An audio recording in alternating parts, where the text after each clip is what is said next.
bagian firman Tuhan ini. Roma pasal 8 ayat 38 dan ayat yang ke-39. Karena 2 ayat saja kita akan baca bersama-sama bagian firman Tuhan ini. 1, 2, 3. Sebab aku yakin bahwa baik Allah maupun hidup, baik malaikat maupun pemerintah-pemerintah, baik yang ada sekarang maupun yang akan datang, atau kuasa-kuasa, baik yang di atas maupun yang di bawah, ataupun sesuatu makhluk lain, tidak akan dapat memisahkan kita dari kasih Allah yang ada dalam Kristus Yesus Tuhan kita. Amin. Yang berbahagia menurut firman Tuhan adalah setiap kita yang membaca, merenungkan, menghayati, lalu melakukan firman dalam hidup setiap hari. Yang setuju katakan amin. Amin. Tema kita pada sore hari ini ialah tak terpisahkan dari kasih Allah. Apa tema kita? Tak terpisahkan dari kasih Allah. Tak terpisahkan dari kasih Allah. Jemaat yang dikasihi oleh Tuhan Yesus Kristus, surat Roma merupakan surat yang sangat kaya dengan pengajaran-pengajaran doktrina dan juga berkaitan dengan kehidupan etika moral. Dan surat Roma menginformasikan kepada kita ada 3 hal besar yang disampaikan oleh Paulus kepada orang-orang Kristen di Roma maupun bagi kita hari ini. Hal yang pertama yang disajikan dalam surat Roma ialah bahwa semua manusia, tak terkecuali siapapun juga dia, semua telah berdosa dan telah kehilangan kemuliaan Allah. Itu hal besar pertama yang disampaikan oleh Rasul Paulus kepada orang-orang Kristen di Roma maupun bagi kita hari ini, bahwa sesungguhnya manusia tidak ada satupun yang benar di hadapan Allah, karena semua sudah berdosa dan kemuliaan Allah, hadirat Allah telah tersingkir dari kehidupan manusia. Sehingga hal yang besar yang kedua yang disampaikan oleh Rasul Paulus kepada kita semua, bahwa hanya Injil Yesus Kristus sebagai satu-satunya jawaban bagi pergumulan, bagi masalah dosa manusia. Tidak ada yang lain. Hanya Yesus Kristus jawaban satu-satunya yang bisa mengatasi, yang bisa menyelesaikan dosa. Tidak ada cara yang lain. Memang manusia dalam kegelapan dosa berusaha untuk menyelamatkan diri dengan datang ke pohon yang besar, datang ke batu yang besar, masuk ke gua, mencari kekuatan-kekuatan untuk menyelamatkan diri. Bahkan lewat hikmat manusia, lewat filsafat, lewat pendidikan, bahkan lewat agama sekalipun. Tapi faktanya manusia tidak bisa menyelamatkan diri dari murka dan hukuman Allah atas dosa. Siapa Paulus katakan, hanya Yesus satu-satunya jawaban bagi manusia berdosa. Tanpa Yesus, manusia pasti binasa. Dan karena itu kita bersyukur bahwa kita sudah punya Yesus. Amin. Amin. Kita bersyukur bahwa oleh anugerah Tuhan kita bisa menerima keselamatan, menerima Yesus sebagai Tuhan dan Juru Selamat kita secara pribadi. Sehingga kita berkata, ya Aba, ya Bapa. Amin. Kemudian yang ketiga, hal besar ketiga yang juga disampaikan oleh Rasul Paulus, bahwa sesungguhnya orang-orang yang sudah menerima keselamatan, orang-orang sudah mengakui Yesus sebagai Tuhan dan Juru Selamat secara pribadi, punya tanggung jawab untuk memberitakan Injil itu kepada keluarga, kepada saudara, kepada sesama yang membutuhkan keselamatan. Karena kita tahu bahwa tanpa Yesus mati pasti masuk neraka. Itu firman Tuhan. Oleh karena itu tugas tanggung jawab kita sebagai orang yang sudah diselamatkan, kita harus memberitakan Injil. Harus datangi keluarga kita yang mungkin belum di dalam Kristus, masih menyembah berhala, masih melakukan hal-hal yang tidak berkenan kepada Tuhan. Kita datang beritakan bahwa Yesus satu-satunya penyelamat. Allah mengasihi mereka juga, sama seperti mengasihi kita. Dan kita percaya pada saat kita memberitakan Injil, Roh Allah yang kudus akan bekerja, menyentuh roh dan jiwa mereka, sehingga mereka juga terselamatkan. Amin. Jadi 3 hal besar itu yang disampaikan oleh Rasul Paulus dalam surat Roma ini. Oleh karena itu, jemaat yang dikasihi oleh Tuhan Yesus Kristus, kita tidak bisa hanya menjadi penonton. Kita tidak bisa hanya sebagai rasul. Tahu rasul? Raja usul. Usul melulu, tapi tidak lakukan apa-apa. Itu rasul, raja usul. Tidak bisa begitu. Lalu kita berkata bahwa, ayo tugas kita semua untuk memberitakan Injil. Keselamatan itu memang eksklusif, tetapi harus diberitakan agar orang lain juga terselamatkan. Amin. Dan Roma pasal 8 merupakan satu hal yang sangat penting dan menarik dari pernyataan Rasul Paulus. Dari bagian akhir ayat 39 dikatakan bahwa tidak akan dapat memisahkan kita dari kasih Allah yang ada dalam Kristus Yesus Tuhan kita. Ayat ini muncul oleh karena pada saat itu orang-orang Kristen, orang-orang percaya kepada Kristus, mereka mengalami keadaan yang sukar. Mereka mengalami keadaan yang sulit oleh karena pemerintahan Nero pada saat itu sangat luar biasa, mengejar dan menyiksa orang-orang percaya. Ada disalibkan, ada dibakar, ada dibuang dalam gua singa, kandang singa yang lapar, sehingga banyak yang meninggal. Dan mulai ada di antara tubuh Kristus pada saat itu, mulai main mata dengan penguasa. Dia berharap bahwa kalau bermain mata dengan penguasa, mereka terselamatkan. Baik dari sisi keamanan maupun dari sisi ekonomi, mereka mulai kompromi dengan penguasa pada saat itu. Karena mereka menyaksikan bagaimana menderitanya oleh karena iman kepada Kristus. Itu sebabnya Paulus katakan dalam ayat 35, siapakah yang akan memisahkan kita dari kasih Kristus? Paulus katakan penindasan atau kesesakan atau penganiayaan atau kelaparan atau ketelanjangan atau bahaya atau pedang. Paulus mengajukan pertanyaan-pertanyaan yang beruntun, menyampaikan itu kepada orang-orang Kristen di Roma supaya mereka bisa berpikir bahwa sesungguhnya kasih Kristus itu lebih besar, lebih kuat mengikat diri mereka.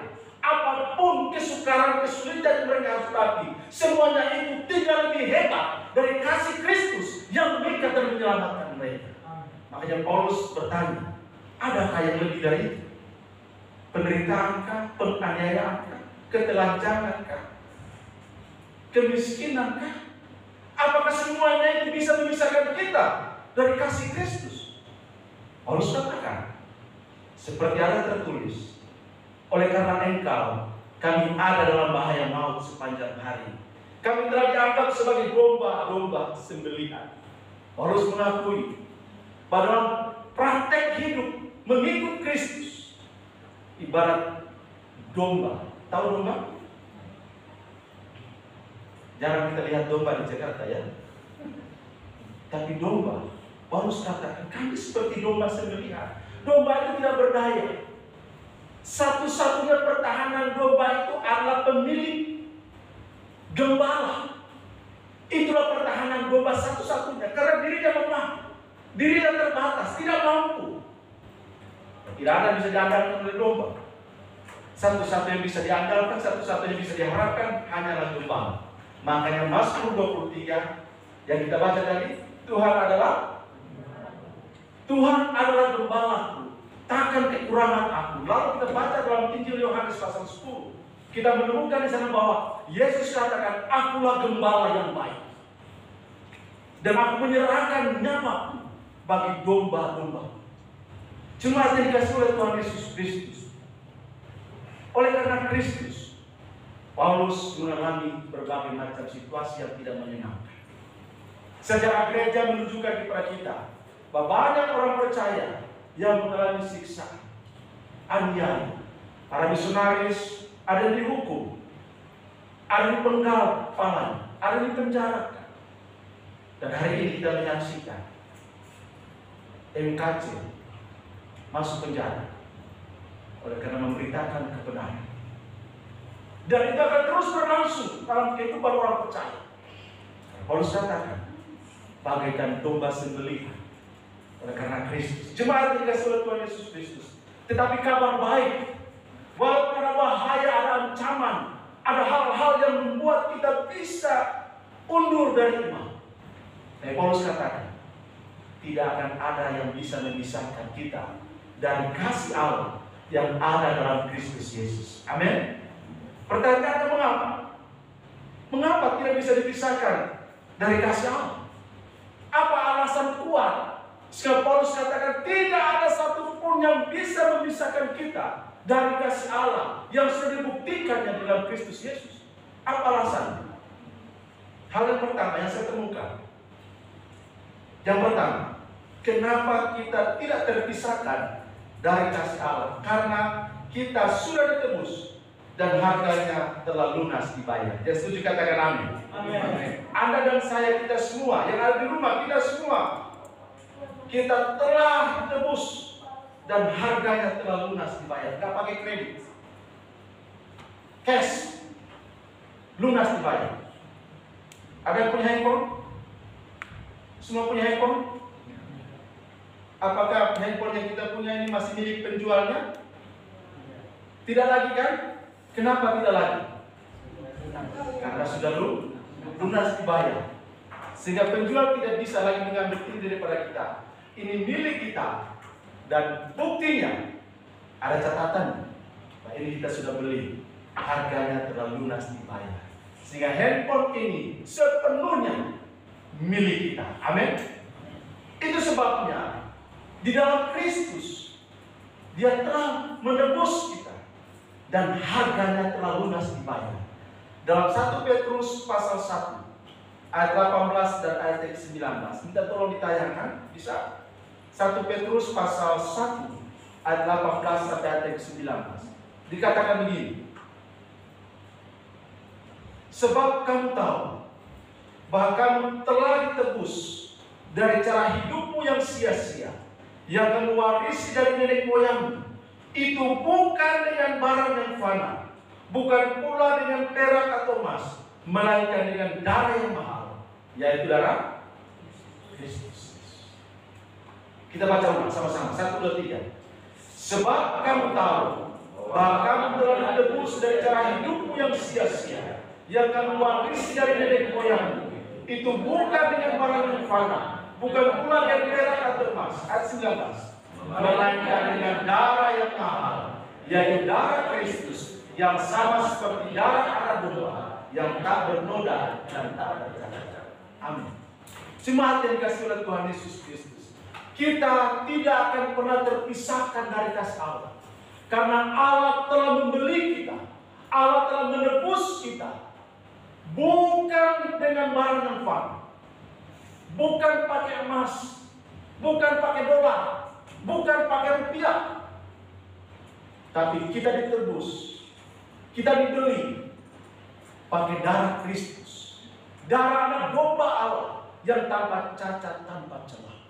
Itu sebabnya Allah menjadi bagian yang sangat penting di dalam kehidupan kita. Dan kita, kata Alkitab, adalah biji matanya Allah.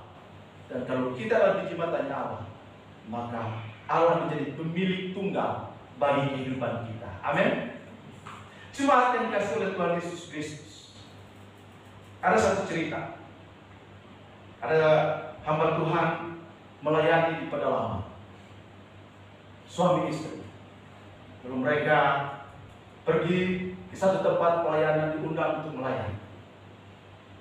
Kalimantan itu konstruksi tanahnya kurang bagus, karena kalau hujan maka itu menderita orang yang akan melayani di sana. Tapi dua hamba Tuhan suami istri ini, mereka pergi melayani. Mereka menggunakan motor. Mereka naik dengan motor jalan. Pas waktu itu bulan Desember, musim hujan, sehingga jalan itu becek, lumpur dan luar biasa. Tapi mereka harus pergi. Suami bonceng istri, mereka jalan, pokoknya terlempar sini, terlempar sana, terayun karena lumpur yang luar biasa. Lalu karena suami tidak kuat lagi, mereka terlempar. Istri ke belakang, suami di kiri, motor ke depan, terlempar. Lalu suami bangun, cepat-cepat dia selamatkan motornya. Lalu istrinya teriak, bilang, "Hei, tega kali kau! Masa aku selamatkan motormu, saya kau biarkan?" Dia balik lihat istrinya. "Istriku tersayang, kamu sudah lunas dibayar, tapi motor ini masih kredit." Kamu harganya sudah lunas dibayar oleh darah Kristus. Tapi motor ini masih kredit saya. Kita harus rawat. Lalu ya juga ya. Cuma dikasih oleh Tuhan Yesus Kristus. Kita sudah lunas dibayar. Amin. Dan darah itu bukan darah manusia biasa. Darah Yesus, darah yang sangat mahal. Yang oleh darah itu satu-satunya Anda dan saya bisa diselamatkan. Sehingga Petrus katakan bahwa sesungguhnya Yesus itu merupakan pribadi yang telah disimbolkan dalam perjanjian lama. Bagi 3 orang Israel datang beribadah kepada Tuhan, maka setiap tahun mereka harus membawa anak domba yang tanpa cacat, tanpa celah. Mereka harus bawa, karena mereka tahu lewat darah anak domba itu ada terjadi rekonsiliasi, ada terjadi pendamaian antara mereka dengan Yahweh Elohim. Dan waktu mereka membawa domba-domba itu, para imam harus periksa. Ini beres, jangan sampai ada kutunya, jangan sampai ada luka sedikit. Kalau luka sedikit, nggak laku, disuruh pulang. Jadi para imam memeriksa itu sedemikian rupa, mengecek sampai domba itu ditemukan tak ada cacat. Lalu mereka bawa ke ruang kudus. Kemudian mereka sembelih, lalu bawa ke ruang Maha Kudus.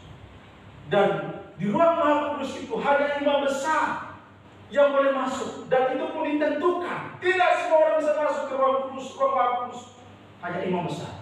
Dan ketika imam besar membawa darah anak domba itu, dia memercikkan semua di ruang Maha Kudus itu sebagai simbolika bahwa oleh darah anak domba ini yang tanpa cacat, tanpa celah, dosa Israel diselesaikan. Mereka berdamai dengan Yahweh Elohim, dan mereka pulang dari bait suci, pulang sebagai orang yang telah diperdamaikan oleh darah anak domba itu.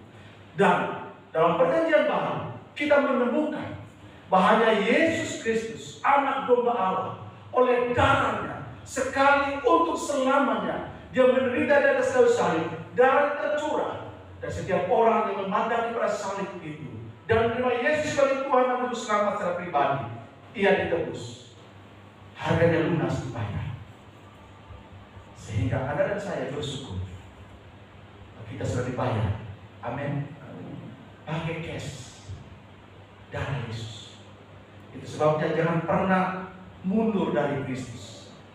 Penderitaan apapun yang harus kita tanggung, harus kita hadapi, harus kita alami dalam hidup ini, Paulus katakan tidak akan bisa memisahkan kita dari kasih Allah, oleh karena Allah telah menebus kita. Bayarannya darah Yesus, bukan emas dan perak. Emas itu nilai yang paling tinggi, tapi darah Yesus lebih bernilai dari emas. Itu sebabnya tak terpisahkan kita dari kasih Kristus. Amin. Yang kedua, mengapa kita tidak bisa dipisahkan dari kasih Allah di dalam Kristus Yesus? Selain karena kita sudah ditebus dan harganya telah lunas dibayar, maka yang kedua, kita adalah tubuh dan Yesus adalah kepala. Amin. Anda dan saya, kita semua ini tubuh, Yesus adalah kepala. Amin. Kalau kepala terpisah dari tubuh, apa terjadi? Mati. Kalau kepala terpisah dari tubuh itu mati. Sehingga Paulus katakan tidak akan ada yang bisa memisahkan kita dari kasih Allah, karena Kristus itu kepala dan kita adalah tubuhnya. Gereja adalah tubuhnya, dan gereja dengan Kristus selalu bersatu. Tidak akan ada yang bisa memisahkan. Itu sebabnya dalam Roma pasal 8 ayat 35, siapakah yang akan memisahkan kita dari kasih Kristus? Penindasan, kesesakan, penganiayaan, kelaparan, ketelanjangan, bahaya, atau pedang? Sebab aku yakin bahwa baik maut maupun hidup, baik malaikat-malaikat maupun pemerintah-pemerintah, baik yang sekarang maupun yang akan datang, atau kuasa-kuasa, baik yang di atas maupun yang di bawah, atau sesuatu makhluk lain tidak akan dapat memisahkan kita dari kasih Allah yang ada dalam Kristus Yesus Tuhan kita. Nah, mau penguasa apapun nggak akan ada bisa memisahkan. Penguasa dunia berusaha untuk mematikan gereja. Penguasa dunia berusaha untuk menghambat gereja. Penguasa dunia berusaha untuk mengintimidasi gereja. Tetapi kepala gereja tetap menyatu dengan tubuhnya, sehingga tidak ada kuasa manapun yang sanggup memisahkan gereja dari kasih Allah. Amin. Karena itu jemaat yang dikasih oleh Tuhan Yesus Kristus, Paulus informasikan kepada kita bahwa kasih Allah itu cukup mengikat kita. Amin. Dunia berusaha untuk memisahkan kita. Dunia berusaha untuk menarik kita dengan segala kesenangan, hedonisme, dan berbagai hal yang ditawarkan oleh dunia. Berusaha untuk memberikan satu daya tarik yang sangat luar biasa supaya kita mengikuti dunia ini. Tetapi Sang Kepala akan terus membawa tubuhnya kepada apa yang dia kehendaki. Amin. Karena itu kalau kita ada sampai dengan hari ini, itu karena Kepala memimpin kita. Amin. Tidak mungkin kepala jalan sendiri, tubuh jalan sendiri. Kalau kepala jalan sendiri, tubuh jalan sendiri, namanya apa? Hah? Kalau kepala jalan sendiri, tubuh jalan sendiri, namanya apa? Kuntilanak. Ya, hantu. Ya kan? Bayangkan kalau kepala jalan sendiri, ya, takut nggak? Itu ngeri. Sumber kehidupan gereja ada pada kepala gereja. Amin. Jadi walaupun gereja diperlakukan sedemikian rupa jahat, tetapi Sang Kepala tetap bertanggung jawab kepada gereja. Sebabnya dia membela kita, dia memproteksi kita, sehingga ancaman apapun, bahaya apapun, bahkan dibunuh sekalipun, menurut dunia berakhirlah kehidupan. Tapi itu tidak. Gereja berkembang, gereja bertumbuh sampai dengan hari ini. Oleh karena darah martir yang telah tertumpah, dunia berpikir dengan dibunuhnya orang Kristen habis. Kaisar Nero yang berusaha untuk membinasakan umat Tuhan pada saat berpikir bahwa kekristenan habis, tapi ternyata tidak. Makanya ada istilah, makin dihambat makin merambat. Jemaat yang dikasih oleh Tuhan Yesus Kristus. Itu sebabnya Paulus punya keyakinan yang sangat kuat sekali bahwa kasih Allah itu cukup. Kasih Allah itu mengikat sangat luar biasa. Mungkin kasih suami bisa berakhir kepada istri, maka terjadi perceraian dan sebagainya. Tapi kasih Allah di dalam Yesus Kristus tidak akan pernah berubah dalam kehidupan kita. Amin. Yang terakhir, kenapa kita tidak bisa terpisahkan dari kasih Allah? Selain karena kita sudah ditebus dan harganya telah lunas dibayar, kita adalah tubuh dan Yesus adalah kepala. Yang ketiga, kita adalah anak dan Allah adalah Bapa kita. Amin. Ada dan saya adalah anak. Allah adalah Bapa kita. Itu sebabnya dalam Yesaya 64 ayat 8 dikatakan begini. Tetapi sekarang ya Tuhan, Engkaulah Bapa kami. Kamilah tanah liat dan Engkaulah yang membentuk kami, dan kami sekalian adalah buatan tangan. Yesaya memandang kepada Allah dan menuliskan itu kepada Israel yang pada saat itu mengalami keadaan yang sukar karena mereka dijajah oleh bangsa Babel. Mereka mengalami kesulitan.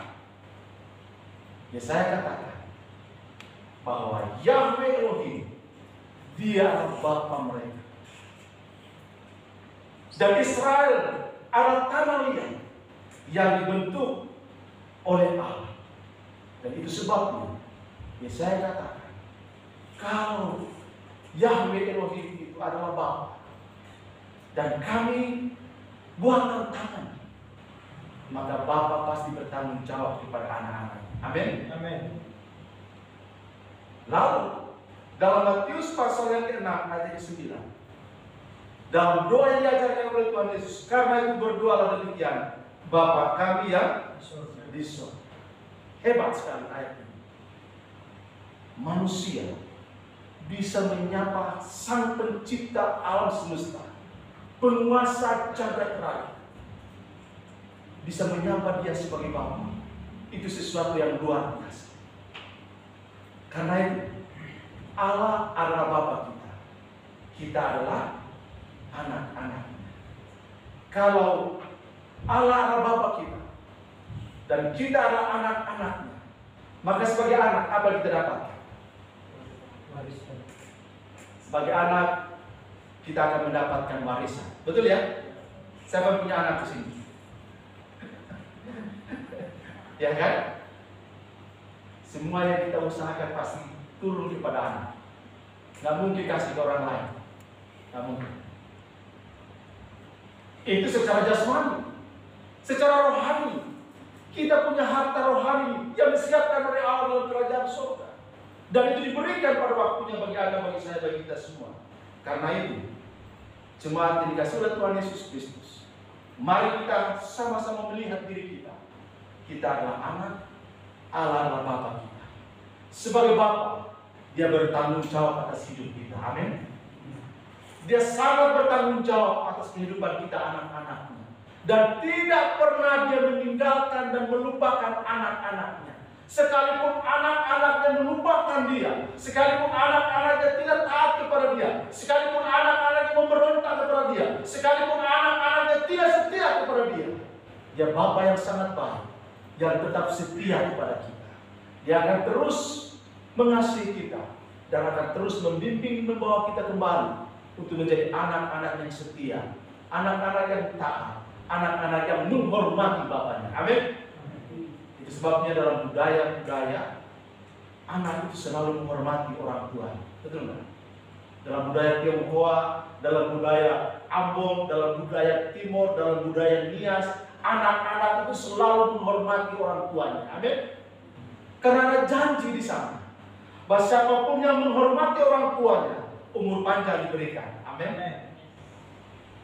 Berkat-berkat akan diberikan. Amin. Karena itu, kalau kita menghormati Bapa kita, yang adalah pencipta segala sesuatu, pemilik segala sesuatu, masakan Dia tidak akan memberikannya bagi kita? Makanya Paulus katakan, kemiskinan, ketelanjangan, penindasan, penganiayaan, bahaya, atau kuasa apapun, ada yang bisa memisahkan kita dari kasih Bapa? Enggak akan ada.